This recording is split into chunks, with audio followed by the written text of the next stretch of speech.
তা কি কবিতা শুনাবা আমাক? মই হেমবৰুৱাৰ মমতাৰ চিঠি কবিতাটো শুনাম। এয়া মম এডাল জ্বলাই লৈছোঁ, আজি বহুত দিনৰ মূৰত তোমালৈ চিঠি লিখোঁ বুলি। বাহিৰৰ উৰুঙা বতাহ জাকে মমডাল আহি কোবাইছেহি।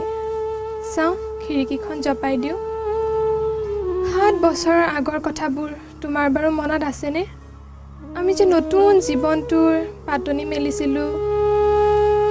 মোৰ গাত সেই অচিনাকি নিচা বাৰুকৈ লাগিছিল। সিদিনা আছিল কাতিৰ কুঁৱলীসনা এটা কোমল পুৱা, আৰু সন্ধিয়া মই তোমালোকৰ ঘৰলৈ নকৈ আহিবৰ দিনা আকাশৰ মেঘৰ মোহনাত হালধীয়া জন্তু নাওখন হৈ আমাক যে ৰিঙিয়াই মাতিছিল তৰাৰ দেশলৈ। মই লোৱা কঁকালৰ ৰিহাখনলৈ তুমি বাৰু কিয় একেথৰে চাইছিলা? মোৰ কেনে লাগিছিল জানা?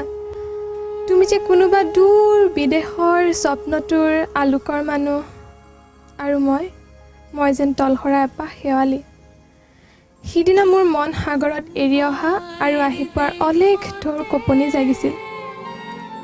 তোমাৰ জানো এইবোৰ কথা মনত নাই?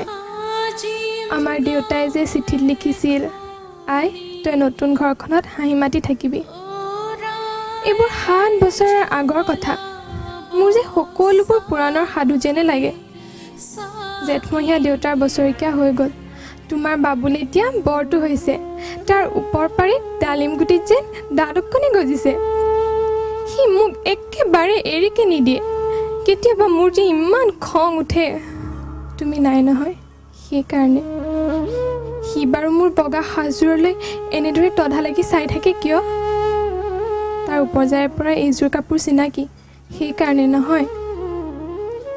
বাবুলে এতিয়া বৰটো হৈছে বুজিছা? আৰু ডাঙৰ হ'লে তাক স্কুলত নাম লগাই দিম। সি স্কুলত থকা সময়খিনি মোৰ যে বুকুখন উদং হৈ থাকিব ভাই।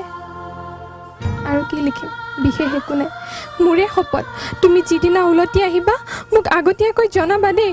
মই বুক দৈ দিব তিয়াই গৈ বুঢ়া লুইতৰ বুকুৰ পৰা তোমাক ৰিঙিয়াই মাতিম।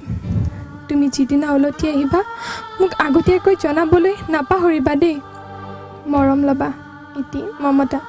আকৌ এবাৰ বুজিছা, মাঘৰ বিহুৰ জুইকুৰা বৰ ৰঙাকৈ জ্বলিছিল। আমাৰ আইতাৰ কলি ছাগলীজনীৰ 2টা পোৱালি জগিছে, এটা সুত বগা আনটো পখৰা। নমস্কাৰ।